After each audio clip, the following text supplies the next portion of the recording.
World War II broke out on September 1st, 1939, as a complete surprise.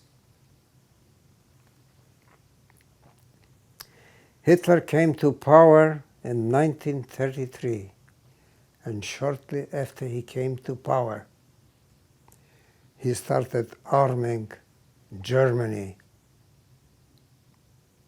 He built an air force. He built tanks. He built armaments and ammunitions. He built trucks and motorcycles, preparing for war secretly. After the war started on September 1st, 1939, the Nazis occupied my hometown of Lodz within 7 days without a shot. The Polish army was completely unprepared. All they had is horses for transportation. They had no air force, no armaments, no tanks, nothing. Lodz was taken over without a single shot within 7 days of the outbreak of the war.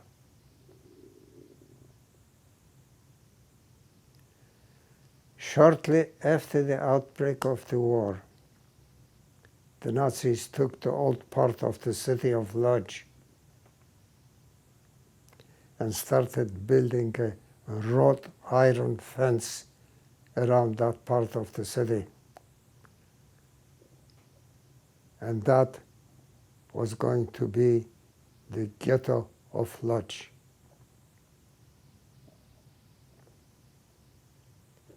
They ordered all Jews to be inside that ghetto by May 1st, 1940, just a few months after they came to the city, and issued an order that any Jew found outside the ghetto after May 1st, 1940 will be shot to death on the spot. So we all got into the ghetto. Once they locked up the ghetto hermetically on May 1st, 1940, they were in charge of the food supply, and they put us on a starvation diet.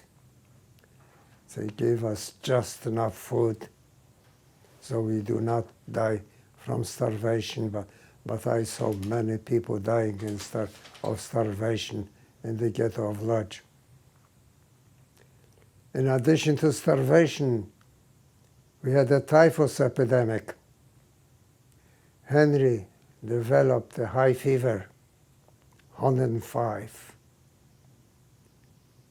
We had, at that time, about 180,000 Jews in the ghetto. We called the doctor. He diagnosed them with typhus.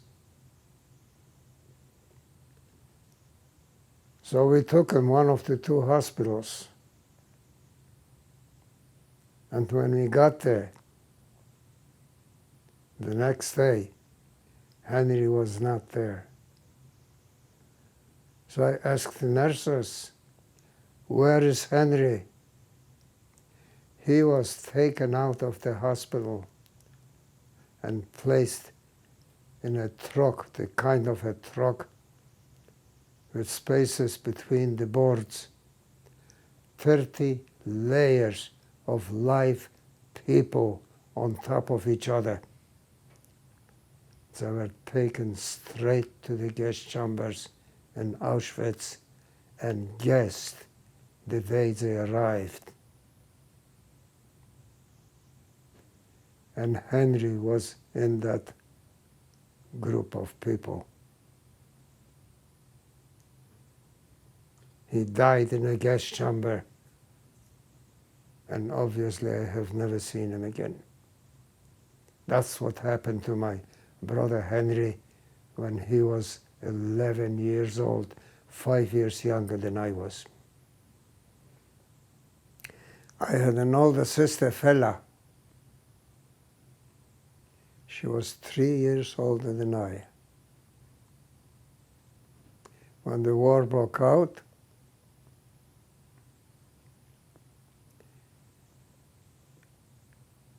she finished high school and was admitted to a university to study pharmacology. Beautiful girl with an intelligence to match.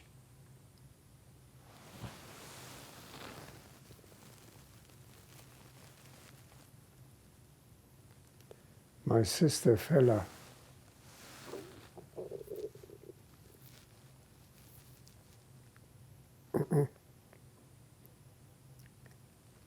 you see, let me backtrack a moment. Hitler signed a non-aggression pact with Joseph Stalin, the president of communist Russia. Non-aggression pact means that the Russians would take over Eastern Poland and the Nazis would take Western Poland, and they would not interfere with each other's activity. Before the ghetto was locked up hermetically on May 1st, 1940,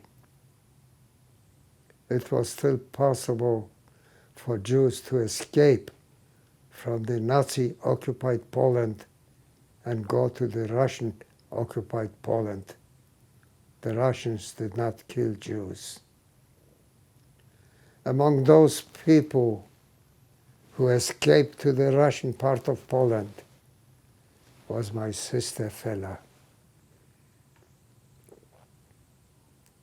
She escaped with a few of her girlfriends and settled in the city of Lwów, L-W-O-W. And she got married there.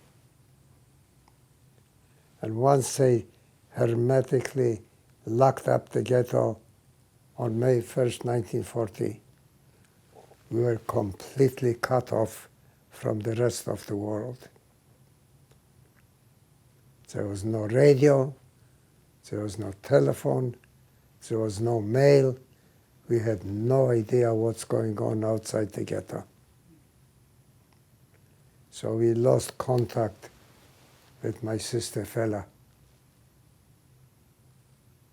In 1941, 2 years after Hitler signed the non-aggression pact with Stalin, he decided to break that non-aggression pact with Stalin and invade the Soviet Union. That was one of his greatest mistakes. Because of that mistake, I'm sitting here in front of you and speaking to you. If he wouldn't have made that mistake, I would not be around. He was advised. He wanted to invade the Soviet Union and get the 300,000 Jews who are living there. And he was advised by his top military and political advisors not to do it. Napoleon tried it in 1812 and failed miserably. Why did he fail? Because he could not supply the front lines in that brutal Russian winter of 60, 70 below zero and 5, 6 feet of snow. And he lost the attack on Russia in 1812. And they advised Hitler not to do it because he will not be able to supply his front lines. Hitler would not listen to his advisors and attacked the Soviet Union. In 1941, 2 years after the war broke out.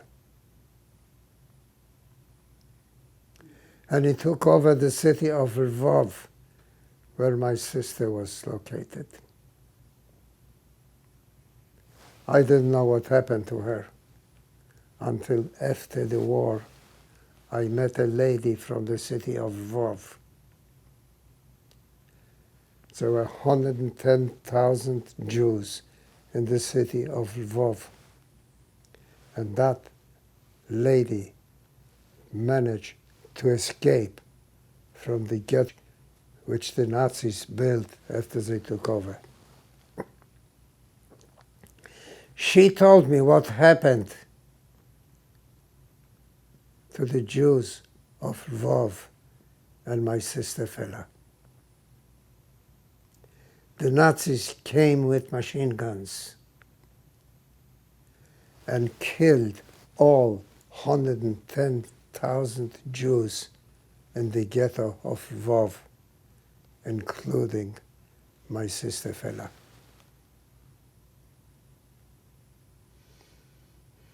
In 3 days. Obviously, I've never seen my sister Fela again.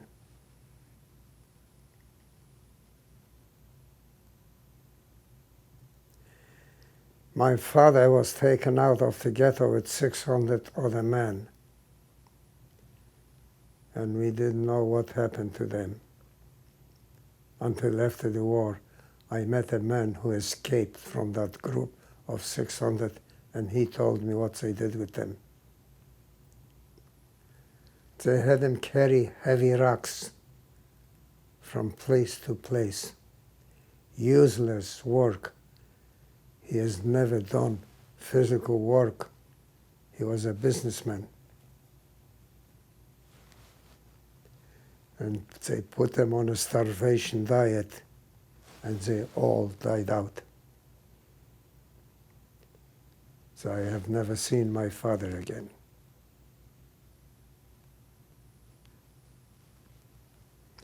I had one more sibling, Sam Eisenbach, 2 years younger than I was. I was left with Sam.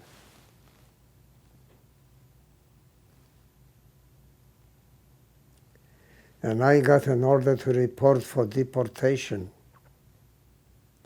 That was a death sentence. I was shipped to Auschwitz.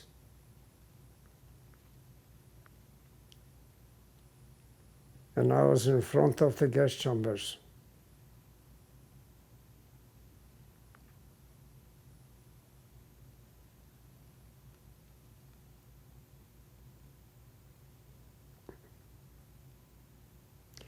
All of a sudden, the train conductors got orders to change direction. They took me away from being in front of the gas chambers in Auschwitz and took me to a munition factory.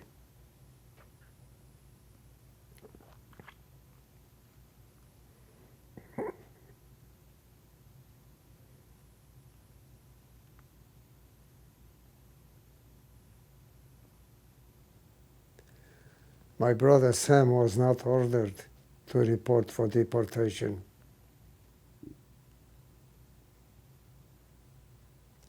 He could have said,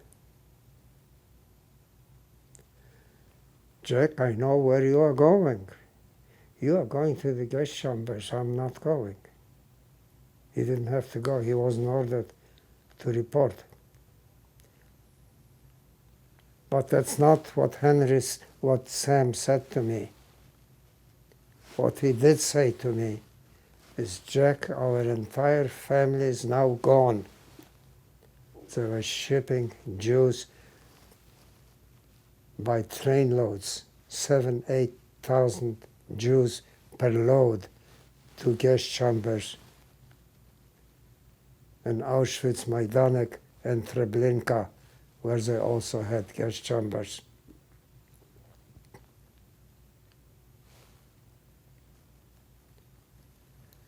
So Sam said to me,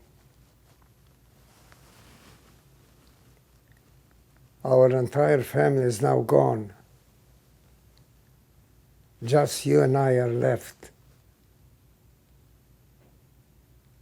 I am not staying here by myself.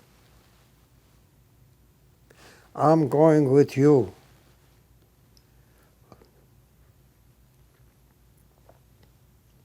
Wherever they take you, I'll be with you.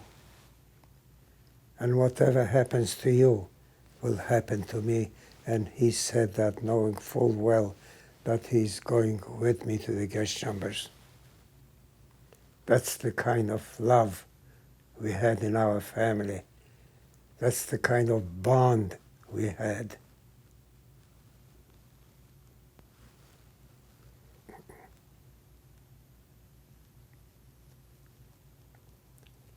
So they changed directions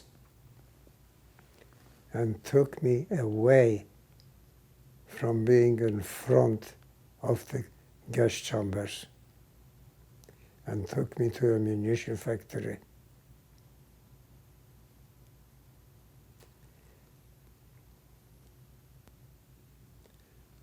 That's where I met my future wife, Irene. She was there already in that munition factory. And when we were liberated by the Russians, Sam and I and my girlfriend Irene walked out of the camp. Let me tell you what happened to my brother Sam.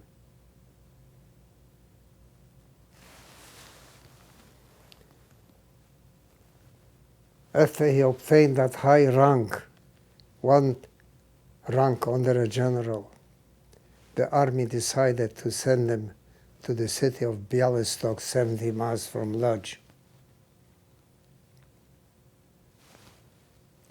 Bialystok was known to be a very anti-Semitic city. So Sam changed his name from Sam Eisenbach to Stanisław Adamowski, as Polish as you can get it, to hide his Jewish identity. And he goes to Bialystok. And he was in charge of a division of 10,000 soldiers. In 1947, 2 years after the war, he was coming home from his office, and a Polish anti-Semite was already waiting for him inside his home. And as soon as he came in, he put a bullet in his head and killed Sam on the spot. And the police was so anti-Semitic, they refused to investigate who did it. That's what happened to Sam.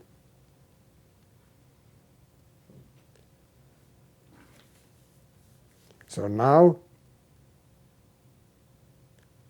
out of a family of 100 people, I am the only survivor.